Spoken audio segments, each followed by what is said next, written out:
Today's daf, we're going to be learning a Sanhedrin daf Vav. Today's daf is sponsored in honor of Marcel Lowenberg on his 75th birthday with love from his children and grandchildren. We are grateful for the joy of Torah learning that you've instilled in us. Mazal tov. Okay, a few announcements. Our Circle of Friends campaign is up and running. Thank you to all those who've already joined and helped supporting what we're doing. If you're new and you don't, or you're old, you've been learning with us for a while, but don't have bookmarks yet. So you can order bookmarks throughout this week and we will send them to you. So the link to order them is on today's daf post and on yesterday's daf post and throughout the week. And also, we'll be sending out the links if you get our links, so then you'll be able to see. Okay, with that, we'll get started. So we started our beginning of our debate, of our discussion today is going to surround the issue of how many judges, right? We already learned 3 judges. We saw there was an opinion 5. We saw you could have a yachid mumche. But the basic law is 3 judges to a court case. And we've seen this throughout different sugyot and shas about the idea of 3 judges. And judges usually represents 3. 2 is usually a representation of witnesses. Although we'll see that, right? If you see here, we started with Shmuel. Shmuel says, well, you need 3 ideally, but if it's done with 2 people, that's sufficient. And the ruling is effective.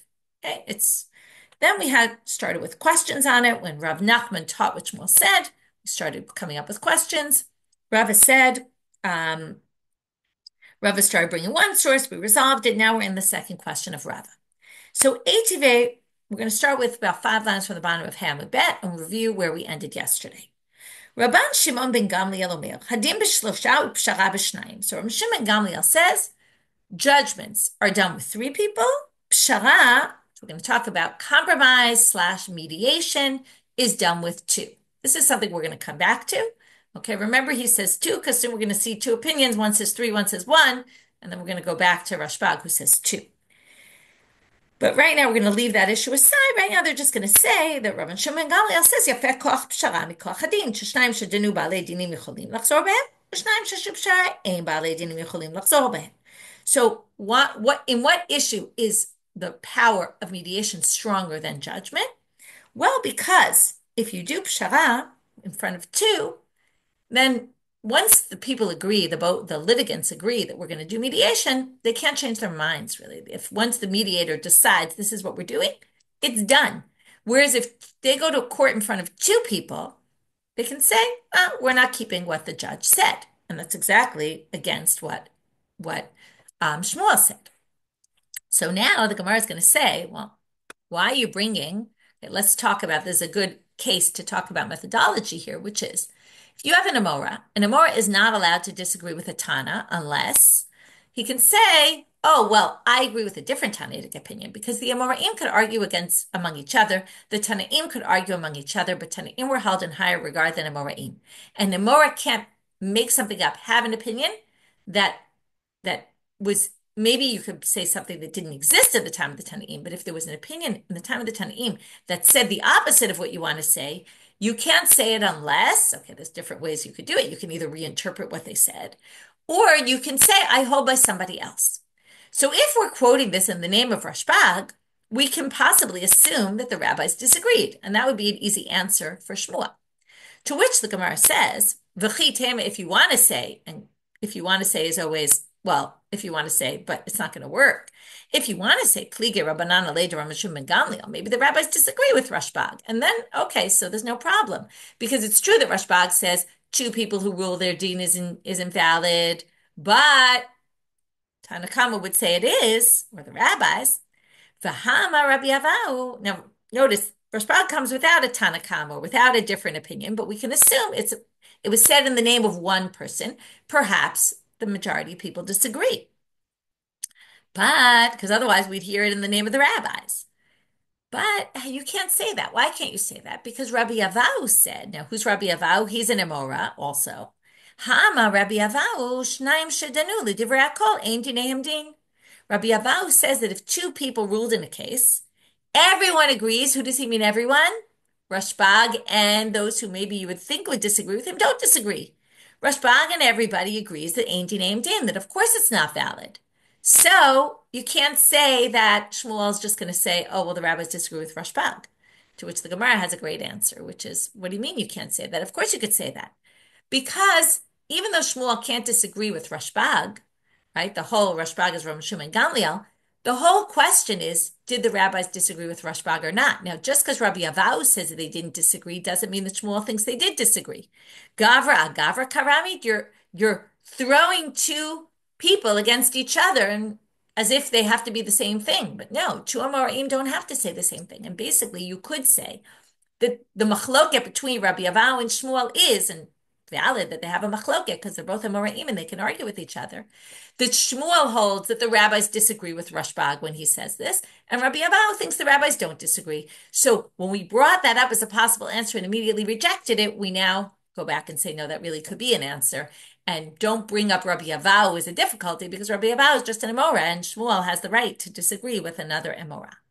So there's two approaches here again, whether two people who rule in a case is invalid versus, and that's Shmuel, versus Rabbi Abba who says it's not. Now we're going to go in depth into Rabbi Abba, Gufa. Gufa always means we're going in depth into something quoted previously. So we just a minute ago quoted Rabbi Abba. Now let's understand Rabbi Abba. And just like we brought a difficulty against Shmuel, we're now going to bring a difficulty against Rabbi Abba. Right? For Shmuel, there were two difficulties brought. Rava brought up the two difficulties to Rav Nachman and we resolved them. Now we're going to have a different person who's going to bring up a difficulty for Rabbi Abahu. Again, it's different people because Rabbi Abahu was in Israel, Shmuel was in Babylonia, and the discussion kind of happened there in Babylonia, and that discussion happened in Israel, different rabbis. Amar Rabbi Abahu, Shnaim shedanu dinei mamonot, l'divrei hakol ein dineihem din. So if two people judge in a monetary case, everyone agrees it's not valid.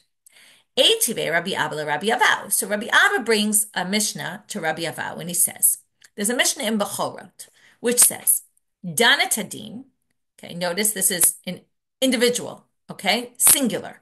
Dana Tadin, if somebody rules, Vizika et hachayav v'chayev et hazakai, and does the reverse of what was supposed to happen.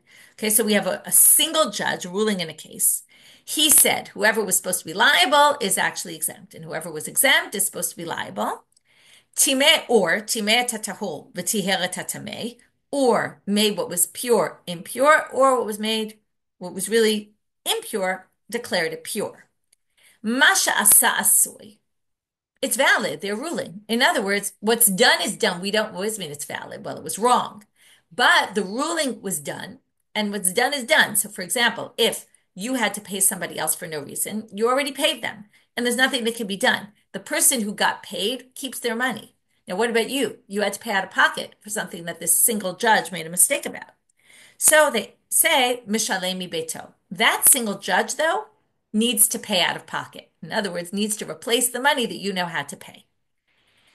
So what do you see? Masha Sasui. Even of one, so obviously of two. Okay, so how could Rabbi Abahu say two people, their ruling is invalid, when here it's very clear it is? To which they answer, right? He answers the question, There's two different tracks. There's a track where we're talking about a person comes in, gets ruled by, two litigants come in, they get ruled by a person as if like the court said this was okay, but not that the people accepted it upon themselves. Then we're going to say two people who ruled, that's not good. Like if you go into a court, one judge happens to be out that day and you rule based on the two judges, that's an invalid judgment. That's according to Rabbi Abahu. But if the two litigants came in and said, they either found someone on the street or maybe even went into a court, one of the judges wasn't there, and they said, listen, we want to just get this done. We're willing to accept your ruling, whatever it is, then the ruling is valid. That's a different track. That's a track, and we're going to see this in other cases, where there's rules and what it's supposed to be.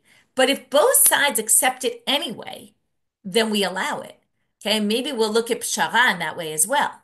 Now, I want to go back to something we learned in the Bavas, and particularly we talked about at the Siyum as well, which is in order for something to transfer ownership. Here we have a case where we have money, and the question is, what does it mean it's valid? It means that if I make you pay, like we said before, and you're not supposed to, the person who receives it is the valid recipient of that. And we don't demand it back because it's already gone to them. Now, how can that happen? We've learned before that in order for something to transfer ownership from one person to the other, you need intent. Okay? Now, if we go to a court and it's done in front of a court, you don't need any intent. Why not? Because court has the power to remove property from one person and give it to another. It's called hefker beit and hefker. They can just determine that what's yours is not yours anymore. So once you have a court, three people, you don't need anything else. If you have less than three people, then you need agreement of both sides. If both sides agree that whatever the judges decide, I'm willing, okay, I'm going to a court because I want justice to be served. But, right, there happens not to be three judges. I'm willing to take two, and I'm willing to say that whatever the judges say, I'm willing to go with. So that's another way that my money can be passed over to you, or your money can be passed to someone else, whatever it might be, because you had the intent by accepting it upon yourself. And that's why the judgment is valid. It's on a different track than a court system. Okay, that's a kiblu alayhu. So then they say, wait a minute, but if kiblu alayhu, ihachi amay mishalem beito. So if that's the case, then why do you have to pay out of pocket? Da'amrule dayan talan din Torah, or more like dayan talan din Torah. When they come to meet a judge, and I see, Adina, you wrote that it sounds like mediation. This is different than mediation. I'll tell you why. We're going to see the difference between mediation when we get there, but mediation is more that we're looking for a middle ground. Like you go to an arbitrator, right? Or a mediator. The idea is that they're going to come up with some middle ground. It's like when we do a what do you call it? When, both sides agree, forget it, we won't go to court. We'll just make an agreement between us. That's a mediation type thing where we know that the money should be 100% ones or 100% the others, but we're going to do some in between and share. That's different. This is, we're going to somebody, right? A settlement. That's the word. I don't know why it wasn't coming to me. We can make a settlement out of court. That's kind of like mediation, where you're going to the mediator to create some sort of settlement agreement, where everyone's giving up something. But, well, not everyone, but one side is definitely giving up. The other one's kind of gaining, assuming there's one right and one wrong, and it's black and white. But in a case of a judgment to somebody else, you're just agreeing to do things not exactly the way the law says it should be, and you're willing to let this person rule for you. But if the person rules incorrectly, then you can say to them, in other words, on the one hand, the judgment's valid because you accepted it. So you have to do what it says and you have to give the money to the other side. However, you can go back to the judge and demand the money back. Why is that? Because you could say to the judge, Dayan talanu din Torah, you were supposed to judge a din Torah. You didn't. You made a mistake. So because you made a mistake, pay me back. And that's like a separate thing that happens. Okay, so now we're going to go back to the continuation. So that was, again, we started with Shmuel, we raised the difficulty, then we took a day resolving the difficulty or trying to reject the resolution. We brought up Rabbi Abahu. Now we dealt with Rabbi Abahu, and we have these two opposite approaches about two people who rule. Is there din? What does Rabbi Abahu, who says it's not valid, do with this other Mishna and Bechorot? He just says the Mishna and Bechorot is a different track. It's a track where both litigants accepted the judge upon them and was willing to go with them, and that's why the judgment's valid. However, if they took money from someone when they weren't supposed to, well, that judge has to pay out of pocket. Amalei Rav Safra the Rabbi Abba. Did ta'abimai? What kind of mistake are we talking about here? Okay, now we're going to learn something a little more about this mistake and about the judgment being valid, but you have to pay. Not always. Because Mishnah. If it's something clear like a Mishnah, okay, we know Mishnah are easier to understand. If it's clear cut from Mishnah, and let's say there's no machloket, okay? There's one opinion in the Mishnah, and it's very obvious what it is. Well, Ha'amar Rav Sheshet, Amar Rav Ami, Ta'abed Var Mishnah Chozel. Can't be that, because Rav Sheshet says in the name of Rav Ami that if the judge makes a mistake in something so basic, okay, two people go and they say, can you be the judge? And then the person makes such an obvious mistake in their ruling, that's not even a valid judgment, okay? And then what happens? Well, then there's no reason for the judge to pay out of pocket because whatever money they said you have to pay to the other person, you get it back because the whole judgment is invalid. So obviously it's not talking about that case. We have to find a case where there was not such a strong mistake that the judgment would be valid, but the judge would have to pay out of pocket. So what would that be? Well, it was I can't think of the word for shikul dat, but the how they decided something. Okay, they made a decision. There was a poor decision. Okay, a deliberation. So hechidami. So the Gemara is going to say, what exactly do we mean by shikul hadat? Hechidami b'shikul hadat. Amar Rav Papa, kigon trei tanai, utrei amorai de pligi adade. Let's say the case was there's two Tanaim that debate the issue, or there's two Amoraim that debate the issue, and it's not clear from the sources who we hold like. And then velo itmar hilchot halo kemar velo kemal, and there wasn't any clear decision who we hold by. V'sugyan da'alma ali b'dechad minai. But most of the rabbis follow one opinion. There's a very clear-cut majority position. In other words, even though it wasn't clear in the early stages of the debate, but over time it seems very clear this is the way we rule. And azaliyu va'ava ki'idach. And this person chose, the underdog position. Hainu shikul adat. That's what we call a mistake in shikul dat. Okay, so they just chose the wrong position, not the widely accepted position. So if that's the case, it's valid because there is an opinion like this. However, it's just a matter of, they chose the not widely accepted opinion, and therefore the litigant who had to pay out of pocket who had to pay the money can go back and say, why'd you rule that way? Everyone else rules differently, and the judge will have to pay. Again, this isn't the case where we went to court and there's three judges. That would be different. Remember, they're immune from paying. They don't have to pay. They're protected, like malpractice insurance. They have, carte blanche to do what they want, and no one can go make them pay after. But here we're talking about a case where it's not a judge like that, and it's a case where the people accepted the judge, but then the judge rules in a very weird way. Well, then they can go claim their money back. Now we have this back to this machloket, Shmuel and Rabbi Abahu. Two, is it valid? Two, is it not valid in judgments? Now we're going to suggest lema kitanai. Maybe it's the same thing as this machloket tanaim. What's the machloket? Bitzua b'shlosha divrei Rabbi Meir, chachamim omrim pshara b'yachid. Okay, now we learn this word bitzua. Okay, and then pshara. Now, it seems like they're talking about the same thing. Bitzua and pshara seem to be synonyms, and we're going to talk about bitzua as we go. They're going to use the word bitzua for pshara. Again, it's like mediation/compromise. Pshara is literally translated as compromise. Bitzua is a little bit more like mediation, but it seems to be the same thing. Why one calls it bitzua, one calls it pshara, and the same machloket here, it seems a little bit strange. Perhaps it was quoted from two different sources, and one just called it that, and the other source called it something else. I don't want to get too hung up on that. Bitzua, what's the etymology of the word bitzua here in meaning compromise? Because bitzua, betza often is like theft, okay, and things like that. Like betza is a negative word, so it's a little weird. We're calling mediation a negative thing, and we're going to see that some people actually think it's negative.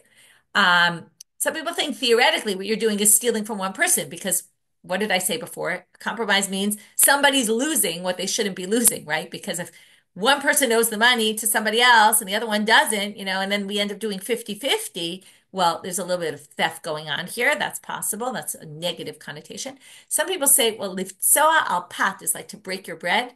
And what we're doing is we're breaking the judgment in half or somewhat in half. It could be 70-30, right? It doesn't necessarily mean it's exactly 50-50, but it's a way of breaking it and saying, well, we're going to do some this way, some that way. Those are possible etymologies, but I don't want to get too hung up on that. Let's learn about bitzua. So first we're going to take this just to say that perhaps, now this suggestion is assuming, which is a huge assumption that Gemara is going to reject soon, that there's a comparison between pshara and din. That these are two different tracks that you can go in a court. You can go to a court for a judge, right? Just like nowadays, or you could go to mediation, okay? And they're two parallel tracks. This is the big question. Okay, now where do we get that they're parallel tracks? So we're going to see there's a pasuk that Rashi tells us now, but it comes up later in today's sugya. There's a pasuk about David HaMelech doing mishpat and staka. Now tzedek could be, tzedek, like being just, but tzedek is also charity. And what they say, mishpat is law, and tzedek is charity. Charity is not law. Charity is kind of beyond the law, right? We always compare these two concepts of din and emet, right? Law and, din, which is like emet, and shalom, which is more like making peace, and that's more compromise. So there's a pasuk about David HaMelech in Shmuel Bet, chapter 8, I think it's verse 10, about how David did mishpat and staka. We're going to see that later. And some people view mishpat and staka as saying here, and this is the basis of our sugya, that mishpat and staka are two parallel tracks, and staka is compromise, mediation, and din, right? Mishpat is din, and they're parallel. So therefore, if we have this machloket by us about din, and we have this machloket about pshara, how many people you need, it must be the same machloket. The complicated part is that they quote here two opinions. One says bitzua b'shlosha, that's Rabbi Meir, and the rabbis say pshara b'yachid. You can do it with one person. It's weird they didn't quote Rashbag, who says two, because that would have been really parallel. Two people, right? But you can't say Rashbag because Rashbag didn't hold like Shmuel. That was the thing. Rashbag specifically says there's a difference between pshara and din, and that's why they can't bring in Rashbag here. But they're basically saying whether it's in front of one or three is kind of like two and three. In other words, because Shmuel basically says if you do it in front of two, din is din, which really means maybe even you could do it in front of one, but maybe they added another one. But they suggest that maybe that's the same machloket. Just savrua, they thought when they suggested this, everybody thinks that we compare pshara and din, that they're similar. That what's true for pshara is true for din, as opposed to Rashbag, who says, no, pshara is one track, din is another. But here, the rabbis and Rabbi Meir both hold, based on that pasuk, as Rashi tells us, the Mishpat and Staka pasuk of David. And then, why don't we just say, obviously, my la b'hakam iflagei, is this not the root of their machloket? Mar savar din b'shlosha, mar savar din b'shnayim. One says two, one says three, and that's why we get to this machloket, same machloket. To which the Gemara says, lo. That's not the machloket between them. Everybody agrees that if you go in the track of the court system, the regular legal system, you need three, like Rabbi Abahu, and two wouldn't work. But what's the root of the machloket here? One says we compare pshara to din. Pshara and din are two parallel tracks, and therefore three there, three there. The other one who says one says, no, pshara is a totally different track. It has different rules. You don't have any need for three people. It's a whole different track. Now they're going to say, lema tzlata tanai b'pshara. Well, it sounds like, right, there's three opinions for pshara, and now they're going back to include Rashbag. We forgot about him, right? He says two. Demar savar b'shlosha, umar savar b'shnayim, umar savar b'yachid. Okay, and then we have, right, there's three, there's two, and there's one. There's three different opinions here. So I'm Rabbi Abahu, right? And then it sounds like there's three tracks, really, three different ways of looking at it, to which Rabbi Abahu says, no, that's not the case. I'm Rabbi Abahu bereid Rav Ika v'Tamer Rav Yemer bar Shlemia. Okay, one of them said this. Manda amar trei afilu chad nami. Rashbag says two. But really Rashbag would be fine with 1, 2, meaning Rashbag theoretically agrees with the rabbis. But what? Why'd he require, v'haidika amar trei, why'd he require two? He wanted there to be witnesses to the mediation. In other words, the need for two is a need for witnesses, not for the decision about how to mediate. The two are there so that there's witnesses, because otherwise you can imagine what happens. They mediate, they have a decision, and then they leave the court, and then one claims that's not true. I don't have to pay you that. And they say, but we did it in mediation. And then we go back to the mediator. The mediator says, yeah, but there's no witnesses because you need two people to prove anything. So that's why Rashbag says you have to do mediation. But really, there's two approaches, 1 or 3. 1 says this is a totally different track from judgments. 3 says it's exactly a parallel track. It's got the same criteria. And then the 2 is just a takeoff on the 1, just an extra requirement for another one for the purposes of witnesses. I'm Rav Ashi. Now we have another issue, and this relates to what I mentioned before about if we go to mediator, on what basis are you giving up your money to the other person, right? Do you have to do a kinyan to show I'm really serious about this? Because again, we learned about asmachta, when you exaggerate, you didn't really mean it, right? Maybe you went to mediation because you were hoping you would get what you wanted there. So Rav Ashi, Shma mina pshara ina tzricha kinyan. Rav Ashi says, actually, from the sugya that we just learned, you can infer that pshara doesn't need a kinyan. Why not? Meaning, when you go to a mediator, you commit to give the money, even if you don't do any sort of act of acquiring to show I'm really serious about this. If you say it needs a kinyan, lemanda amar tzricha tlata lamali. Why would you need 3 at all? You shouldn't need 3 at all. Because remember, what is 3? 3 is a court. What is a court? A court rules by hefker, beit, and hefker. They have the power to remove money from one person and give it to the other. You don't need a kinyan there. So now they say, tizke betray v'likne minei. If we did a kinyan, then there would be no need for 3. The whole purpose of 3 is what? That they can move money as they please, and you don't need any sort of, act of acquiring intent of each side. But if you say, right, if you say that there was a kinyan done anytime we do pshara, then you wouldn't need 3. 2 would be enough because you would have two plus the kinyan, and the kinyan would show that the person really meant to give the money over to the other side, and on that basis, you could rule and compromise.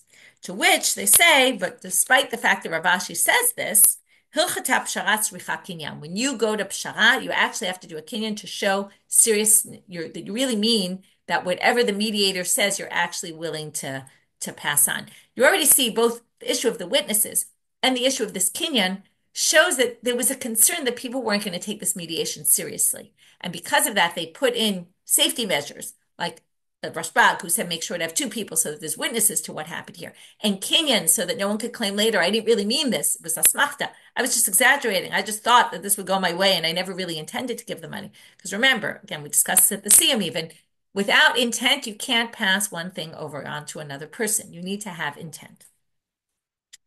Now we're going to go further into this bitsua, because I just want to remind you, the whole reason we got here was because we thought that the same machloket that existed by judges, how many judges, right?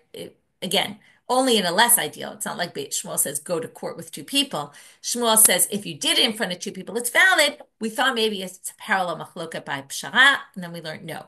Really, there's a machloket within pshara. Is it a parallel track to judges and going to court, or is it a different track entirely with different rules? Tanu Rabbanan, Kishem Shadim B'Shlosha, Kach Bitzua B'Shlosha. Now here's a brighter that compares them. Just like din is with three, also Bitzua is with three. That's what we saw Rabbi Meir holds. Turning now to Amabet. However, Nigmal Hadin Iyat Harashai Livtzoa. But now he points out something which we're going to come back to later. If you go to a court and you go in front of three judges and they decide, okay, it's not even clear who would decide this, but at some point they decide to switch over, and instead of doing din, they're going to do bitsua. They're going to do just like we go to court. And then at some point they decide to do a settlement. It kind of sounds something like that. So if that's the case, at what point can you get to a settlement? This is true probably nowadays also, right? Once there's a ruling and it's done, right? You can't then revert back to bitsua. It's too late at that point. Once the judge rules. They can't decide we're going to bitsua now. What's nigmar adin? Exactly what's the stage? We're going to get to that later, although it's pretty obvious, right? Once the judge rules. But right now, we're going to assume it's not fully obvious, and the Gemara is going to say so later. It's going to be at the end of today's daf. Okay, now we're on Amud Bet. We have a siman for the next bunch of rabbis. Okay, we're going to have machlokot within machlokot within machlokot now. We're going to have, I'll give you a little bit, it's a little bit of a confusing structure because it's not as organized as maybe we'd like a sugya to be. We're going to have three opinions about bitsua. Is it a good thing? Is it a bad thing? Or is it somewhere in between? Okay? Is it an ideal? Is it wrong? Or is it somewhere in the middle? But after we get to the first opinion, which is going to prove his opinion from a pasuk, we're then going to get off on a tangent about that pasuk and say that pasuk could be translated in a few different ways. And then three different ways also.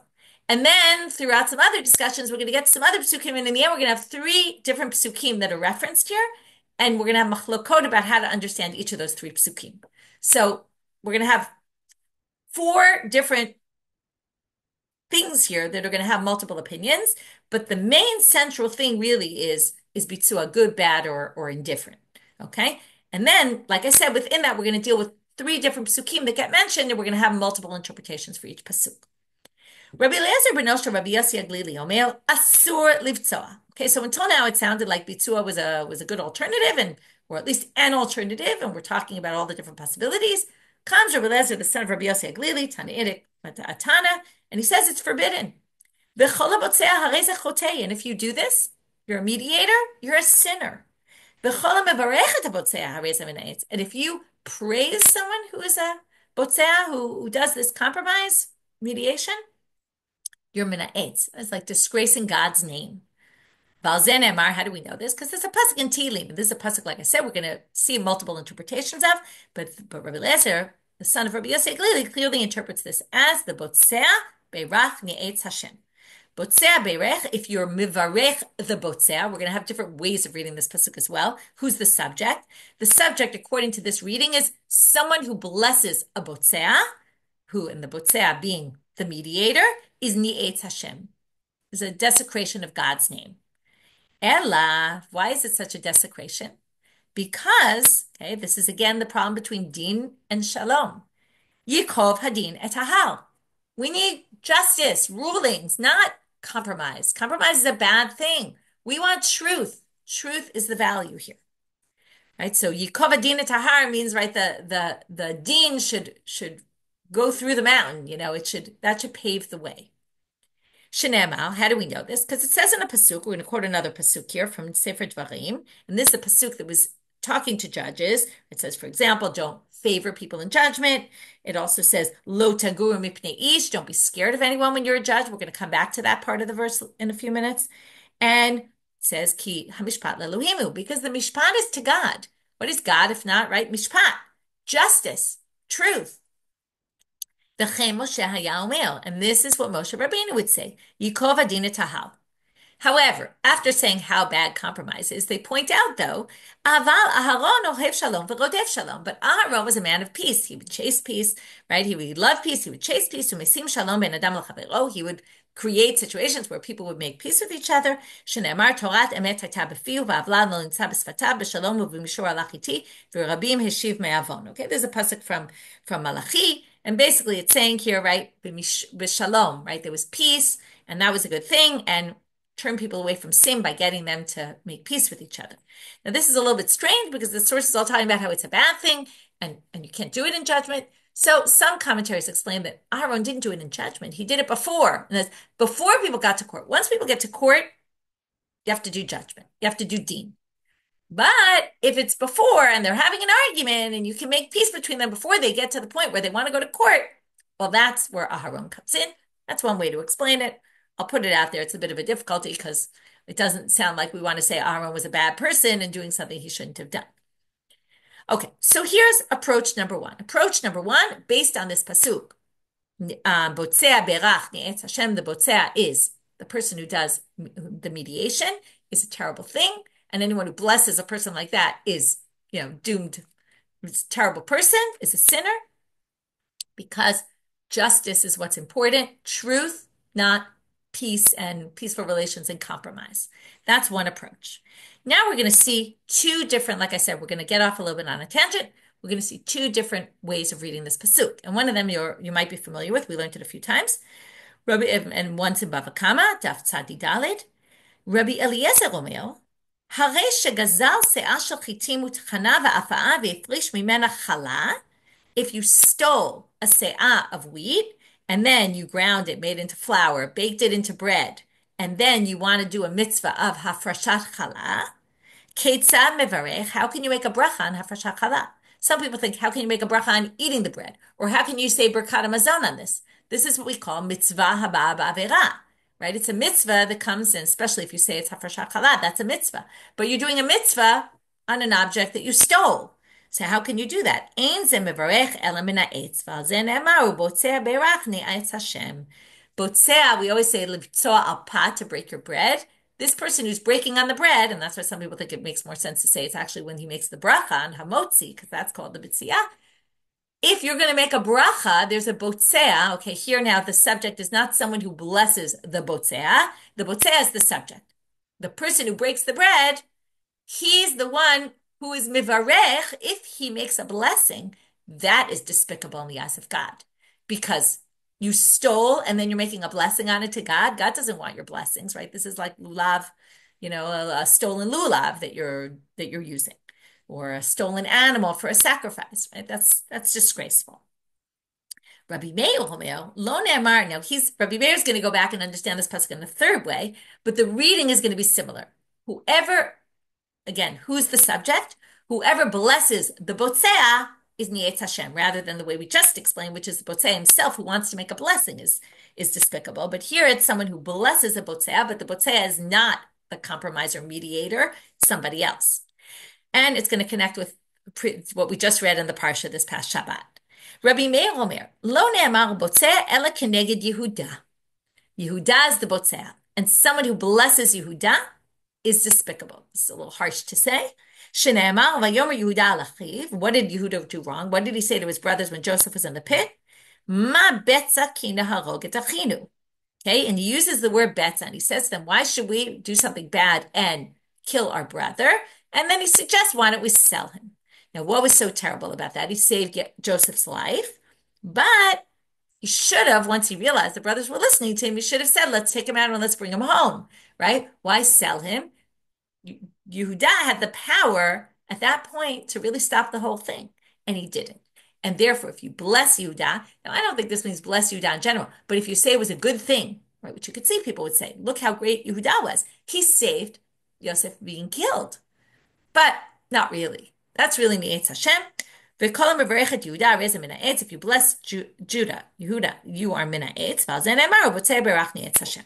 Okay, so we're done with the three interpretations of that pasuk, how to read it. Again, who's the subject of the sentence, and also what is it talking about? What was the terrible thing that was done here? Now getting back to our topic. Rabbi Yeshua ben Korcha Omer mitzvah livtzoah. So we have one who says it's asur, it's forbidden. The other one, this opinion, Rabbi Yeshua ben Korcha says it's a mitzvah, it's a good thing. Okay, mitzvah usually means it's not obligatory. You can go to court or you can go to mediation, and it's very good to go to mediation. Shene'emar, emet u'mishpat shalom shiftu b'sharichem. Right? Truth and judgment, shalom, but peace, shiftu. You should, what is lishpot? Peace, it means to make things harmonious, compromise. Shene'emar v'halo b'mkom sheyesh mishpat ein shalom. B'mkom sheyesh shalom ein mishpat. They say this pasuk doesn't make any sense. Where there's peace, there's no mishpat. When there's mishpat, there's no peace, because peace means, right, we're not doing it according to the letter of the law. So, ezu mishpat sheyesh bo shalom. When can you have a judgment that also has shalom? Because regular courts don't do by shalom; they do by the letter of the law. Hevei omer zeh bitzua. Okay, this must be bitzua. This pasuk must be talking about bitzua, and therefore, right, there's a pasuk in Zechariah, and therefore it's viewed as a positive thing. And furthermore, we'll prove it from here. And this pasuk also we're going to have many interpretations. This is the pasuk from Shmuel bet. David would do mishpat and, right, judgment, law, and charity. Hello, komakom sheyesh mishpat and tzedakah. Tzedakah and mishpat. Again, same thing. If you have mishpat, you don't have tzedakah. If you have tzedakah, you don't have mishpat, right? You have a rich person and a poor person in the court. If you help and do charity for the poor person, you're hurting the rich person. You're doing against the law if the rich person is really right. So another pasuk which leads us to say bitzua is a good thing, because that's what David did. Now they're going to say atan l'tanakama. Let's go back for a minute to Tanakama, because we're going to have to say, okay, how does he understand the pasuk of tzedakah mishpat? He says it's a bad thing to do bitzua. So back to Tanakama, which is really Rabbi Eliezer, the son of Rabbi Yossi Glili, who said it's forbidden. If somebody rules in a case and says who's innocent is innocent, who's guilty is guilty, okay, does the right thing. And he saw, just like I said, that the poor person now has to pay the money to the rich person, and that's the law. And came the judge, and what did he do? He gave the money his own money to the poor person to let the poor person pay the rich person with that money. In other words, he gave charity. That's mishpat u'tzedakah. He did two actions here. Zeh mishpat u'tzedakah, mishpat lezeh u'tzedakah lezeh. He did judgment for the rich person and ruled in his favor because that was the truth. Mishpat lezeh shechzir lo mamon. He got his money back. U'tzedakah lezeh sheshilem lo mitoch beito. And it was charity to the poor person because he gave him the money to be able to pay his way out because the poor person didn't have money. That would be mishpat u'tzedakah. So in mishpat u'tzedakah, you're doing two different actions. Okay, mishpat to one, tzedakah to the other, as opposed to compromise, which is mishpat and tzedakah all together. We're going to skip the next 3 lines because they're in parentheses here. Then they're going to say kashi le Rabbi. But here's a third interpretation of the pasuk. So the first interpretation is mishpat and tzedakah together. They don't live together, so how could it be? They live together in mediation. Second is, well, they live together in a case where the judge decides to be charitable and give the poor person the money to give to the rich person who deserves it. Kashile the Rebbe, but Rebbe says that can't be the interpretation of the pasuk, because what does the end of that pasuk say?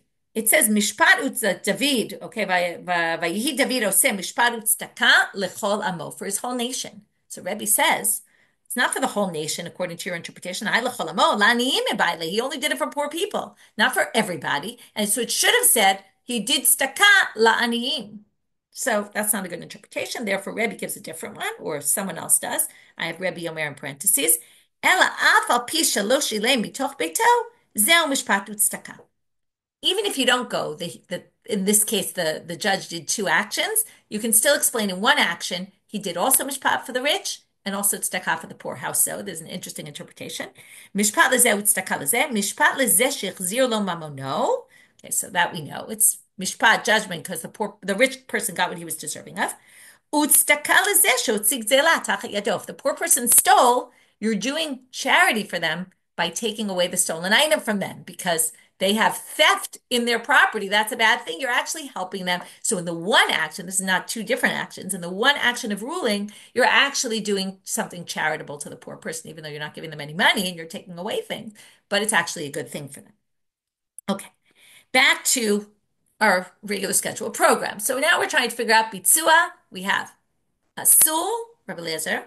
We have Mitzvah, Rabbi Shimon ben Korcha. And now we're going to have a middle position. Okay, it doesn't really say it directly, but Rabbi Shimon ben Menashe Omer, Shnayim Shabau Lefanecha Ladin. Okay, he's not really, it doesn't fully sound like he's arguing with them, but he seems to be bringing a middle position because what he's really discussing is until what point in the case, we saw this before, can you do compromise or mediation? So he says the following. Okay, so Shnayim Shabau Lefanecha Ladin, you're a judge, two people come before you, right? We mean you're maybe even a group of judges because you're doing judgment. Until you hear what they have to say. Or you heard what they said, but you're not sure yet what the ruling is going to be.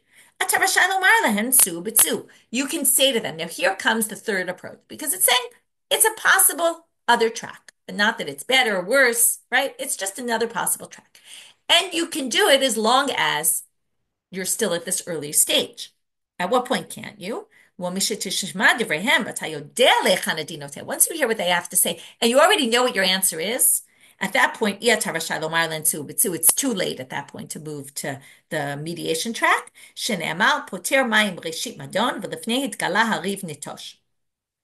Okay, poter mayim seems to be you like cool down the waters, is meaning cooling the waters of a fight. Reshit madon in the beginning of the judgment. Before it gets too far, hariv nitosh, you can leave the riv and go to this other mediation. Obviously, it's not the simple reading of the pasuk, but that's what they're getting at. You can abandon it before it's right before you get to the later stage. Hariv. Once it's like clear where this is going, you can't leave it behind and basically say, I'm not ruling you, but let's go to mediation instead. Now, apropos this idea that at a certain point it's too late for something, we're going to talk about something else, which is sometimes, and from here we're going to get to lo tagur mipnei ish, sometimes you decide, this case is too much for me. I don't want to be involved in this case. Perhaps the following reason. Rish Lakish Amar, Shnayim Shabau Ledin Echad Rach Ve'echad Kasher. One is calm, nice person, and one is a very rough person. Again, either you didn't yet hear their case, or you heard it, but you didn't yet know where the things are going. You can say, thanks, but no thanks, I don't want to take this case. By the way, a lot of the commentaries say we're not talking about if two people went to court. If they're in a court, you can't just say, I'm not taking this case. This is an interesting question. I don't know how it works today in different countries, in different places, whether you can say, I don't want to rule in this case. But most of the commentaries say in regular court you can't. But here's a case where you go to a few people and then you want them to judge you outside of court and they kind of accept, like we saw before, they accept upon themselves. But you could say no thanks because you're worried that maybe you'll come and say that the rough person, the bully is wrong, and then you're going to end up getting beaten up by them, and you say, listen, I don't really want to deal with this. But once you hear and you know where it's going and forget, maybe this person will end up, the one having to be responsible, and I don't want to beat me up. But once you know already, it's too late. And that's why the judges were told, don't be fearful of people, okay? You're a judge. You can't be worried about what the ramifications. Obviously, we know nowadays, right? People have protection and all that. It is scary. It's interesting to think then also it was like that, right? Which makes sense, right? It's a very human kind of thing. Now, like I said, we're going to get off on tangents of lo tagur mipnei ish. What else that could mean? Rabbi Yeshua ben Korcha omer, minayin l'tamid sheyoshev l'pnei rabo v'ra'az zchut la'ani v'chova la'ashir, minayin shelo yishtok. Lo tagur mipnei ish also means if you see that the rich person, is going to be obligated and the poor person not, and you're worried about the rich person because they're rich and they're powerful, maybe they'll do something to you, you can't be silent. You should not be fearful of other people. Say the truth. Rabbi Chanina Amar, lo tachnis v'recha mipnei ish. Same kind of idea. Don't close your mouth and not say something because you're scared of what people will say. V'yihu edim yod'im et mihem edim. Now we're going to say, okay, now we need to talk about values and what a judge and what witnesses should be thinking about when they come to testify. So when witnesses come, they need to know who they're testifying about. And what this really means is God. This all has to do with God. And this is where we come back to what we talked about in the introduction, that everything has to do with God in the end here. The court is seen as a place of God. The people are seen as representatives of God. And you're basically testifying against God. Think of it yourself like that. And who's in the room with you, right? That God's presence is here. And who you will get punished by in the end. Because it says the two people who have the argument stand before God. God is in the room with you. And likewise, same thing for judges. Know who you're judging, know who's gonna ultimately hold you responsible for what you're doing. Right, that God is present when people congregate, meaning the court. When we're another pasuk that says this, okay, it's not about people. This is about God. It's like you're judging God. Maybe the judge will say, what do I need this for? Well, Talmud Lomal, right? It's a pretty heavy responsibility. Therefore, it says, God is with you. And what does this mean? Don't be scared that you're going to make a mistake. Because in the end, and this is a big, big line of Sanhedrin, in other words, you can only rule based on what your eyes see. So it's true, you don't see everything. You're not God. You won't be able to see everything. God is kind of holding your hand, and you have to do as best as you can. Okay, so don't be scared because we only expect you to see what your eyes can see. You're not expected to see what your eyes can't see, and you're expected to rule based on the facts that are in front of you, even though you know that you don't always see the whole truth. Very powerful statement. Okay, I'd like to end here, but we'll do a little bit more. Amarav Yehuda Amarav. Ish ploni ata chayav, ish ploni ata zakai. Sorry, I skipped the words. Hechi dami Gemar Din. What is Gemar Din that we spoke about at the very beginning of this Amud? Right, that once you get to Gemar Din, you can't do compromise anymore. That's your chayav and your patur. Once the judge says that, then it's too late to switch to the compromise. But before that, you can. And we'll end with this last thing, which is Amarav halakha Rabbi Yishua ben Korcha. And he says the halacha is like Rabbi Shimon ben Korcha, that it's a mitzvah livtzoah. So if we go back and we summarize, we started with Shmuel and Rabbi Abahu, can shnaim shedanu dinem din or not, and then we moved to comparing it to pshara. Thought it was a comparison. In the end, we said, well, it's actually a machloket whether you compare them or not, and whether pshara and din are parallel tracks or really not at all. They're totally different tracks, and we saw that there were different approaches to answer that question. And then we really got to pshara, and we saw the three different approaches to, is pshara a good thing? Is it a bad thing? Or is it kind of in between there, which you can do or not? And we're going to continue that discussion in tomorrow's daf. And as I said, talk today that through doing that, we got to all these psukim and very different interpretations of the same verses. And with that, we'll finish for today. Wishing everyone a good day.